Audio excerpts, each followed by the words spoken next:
কিন্তু তৌহিদি জনতার ব্যানারে দেখলাম যারা গিয়েছেন, মানে ফুটেজে যেটুকু দেখা গেছে, তারা তো সবাই বাঙালি মুসলমান, তারা কেন ইসরায়েলের চর হতে যাবে? ইসরায়েলের চর কথা তো আপনি বলেন, শব্দটা আমি এই করে বলি নাই। আমি বলেছি যে আপনি প্যাটার্নটার কথা, মোসাদের যে প্যাটার্ন, আপনি তো চর থাকতে কি থাকতে পারেন এটা আমাদের গোয়েন্দা বিভাগ বলতে পারবে। আচ্ছা, কিন্তু এই প্যাটার্নটা খুব ইন্টারেস্টিং। আপনি ধরে ধরে সেই স্মৃতিচিহ্ন, ধরুন আপনি শাহপরানের যে মাজার আপনি ভেঙে দিন। আচ্ছা, শাহপরানের মাজার যদি কোনো খারাপ কাজ থেকে বন্ধ করে দাও, আপনি শাহপরানের যদি ওখানে মাজারে কোনো খারাপ কাজ থেকে বন্ধ করে দাও। 2 নম্বর, মাজারে গান হয়। আমাদের সংস্কৃতির অত্যন্ত গুরুত্বপূর্ণ দিক হচ্ছে কি মাজার, গণপরিষদ। এটাকে গণপরিষদ মানে গণতন্ত্রের একদম মৌলিক জায়গা হলো মাজার। কেন? আপনি আস্তিক করে ঢুকতে পারবেন, নাস্তিক করে ঢুকতে পারবেন, কোনো বাধা নেই। আপনি হিন্দু হলে ঢুকতে পারবেন, আপনি মুসলমান ঢুকতে পারবেন, আপনি বৌদ্ধ, যা ধর্ম। ফলে এটা সকলকে ধারণ করে। কিন্তু ধারণ করে কিভাবে? যাতে আপনার নৈতিক জীবনটা উন্নত হয়। মাজারের যে গান বাদ্য যা কিছু হয়, এর উদ্দেশ্য হচ্ছে নৈতিক চরিত্রের উন্নতি বিধান, আল্লাহর নিকটবর্তী হওয়া। এটা হচ্ছে মাজারের মানে। এখন আপনার ওখানে থেকে খারাপ লোক না হ্যাঁ আসে, খারাপ লোক ঢুকছে, তাহলে মাজারকে তার যে স্বভাব মতো তুমি গড়তে দাও না, তাই হয়েছে। মাজারে আপনি যখন লোকে যখন মানত দেয়, ঠিক আছে, মানতটা কী জন্য দেয়? আল্লাহকে মানত দিয়ে আল্লাহর কাছে চাওয়ার জন্য দেয় না। এটা একটা উসিলা। কার জন্য? গরিব মানুষের জন্য উসিলা। প্রত্যেকটা দেখুন মাজারের মধ্যে 3 বেলা গরিব মানুষ খাওয়া পায়। আপনি যদি আজকে শালি দরগা মাজারে যান, আপনি দেখেন পুকুরটা ছিল খুব সুন্দর, করা হয়েছে কি জন্য? গরিব মানুষ, এখানে একটা গোসলখানা নাই। আপনি এটা চিন্তা করেন, ওই গ্রাম থেকে একটা লোক কোনো একটা কাজে ঢাকা শহরে এসছে, ও থাকতে পারবে 1000 টাকা দিয়ে কোনো হোটেলে? তো ওর মাজার তার স্থান, সে মাজারে গিয়ে একটা কাপড় পেতে শুয়ে থাকে নিরাপদ, এবং ঠিক আছে ওখানে সে শুয়ে থাকছে, আর কী করতেছে? খাওয়াটা পাচ্ছে। মানুষ ওখানে মানব দিয়ে যে টাকাটা দিয়েছে ওটা কিন্তু ওই গরিব মানুষগুলো এটা খাচ্ছে। আপনি সে মাজার ভাঙতেছেন, আরে এটা কেমন কথা? কিন্তু মাজার নিয়ে তো অনেক কথাই আছে। না, মাজারে ধরেন গাঁজা, বিভিন্ন মাদকের গাঁজা কি ঢাকা শহর হোটেলে খায় না?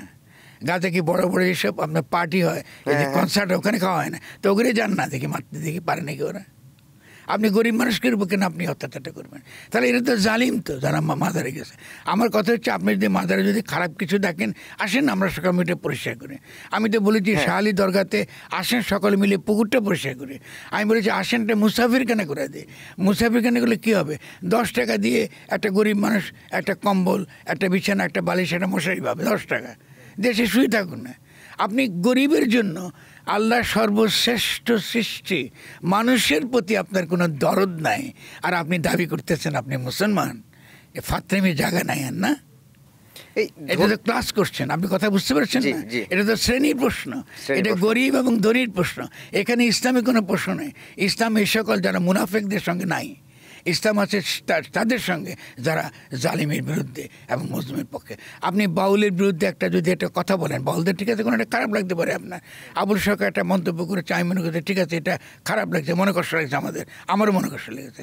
কিন্তু এটা তো পালাতে তারা গ্রামে এগুলো করে, এটা অভিনয়। এটা আবুল সরকার বলেন, তিনি তো শুরুতে বলেই দিয়েছিলেন যে পালা করতে গেলে এরকম করে। এটা দীর্ঘকাল আমাদের ট্র্যাডিশন, এটা এমন কোনো কিছু না।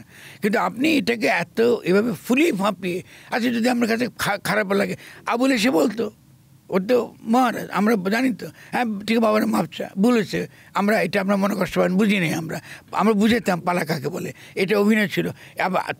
তার বিরুদ্ধে আরেকজন তো আসে ওখানে দাঁড়িয়ে মঞ্চে, ওকে তো তুলে ধরা করতো, মঞ্চে তুলে ধরা করতো, আমাদের বাইরে তুলে ধরা করে থাকে। এটা তো একটা অভিনয় করে আপনি লোককে শেখাচ্ছেন।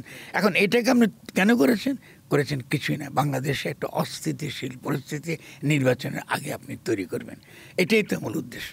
এবং তার সঙ্গে যারা এই হত্যার হুমকি দিচ্ছে, আচ্ছা হত্যার হুমকি দিচ্ছে যারা, তাহলে তারা এই যে তাদের হাতের অধিকার তারা চাইছে, এই যে চাইছে, এদেরকে এই সরকার আইনের আয়তায় আনে নাই কেন? আমার প্রশ্ন। আপনি যদি আবুল সরকার অপরাধ করে থাকে, আপনি তাকে ধরে রাখেন, কোনো অসুবিধা নেই। কিন্তু যারা হত্যা করার হুমকি দিচ্ছে প্রকাশ্যে, আপনি তাদেরকে ঘুরে বেড়াতে দিচ্ছেন, এটা তো হবে না। আপনার তো আইন 2 রকম হতে পারেন না। এবং তারা আমাকে হত্যার হুকুম দিচ্ছে, এবং আমাকে হত্যা করলে নাকি ইসলাম কায়েম হয়ে যাবে। তো ভালো কথা, আলহামদুলিল্লাহ। যদি তোমার সে থাকে অধিকার, আসো তুমি ইসলাম কায়েম করতে আসো, আমি হত্যা হয়ে যাই, নিহত হয়ে যাবো, বদ্ধ হয়ে যাবো, আপনি কি কোনো জিডি করছেন? আমি তো জিডি করবো কেন? আমি জনগণের কাছে অ্যাপিল করি, জিডি পরে করবো, এটা তো সরকারের দায়িত্ব। আমি কেন জিডি করবো? এটা যদি তুমি যদি আবুল সরকারকে যখন তুমি ধরতে গেছিলা তখন কেউ জিডি করেছিল? না। তো একে ধরো না কেন? জিডি বলছে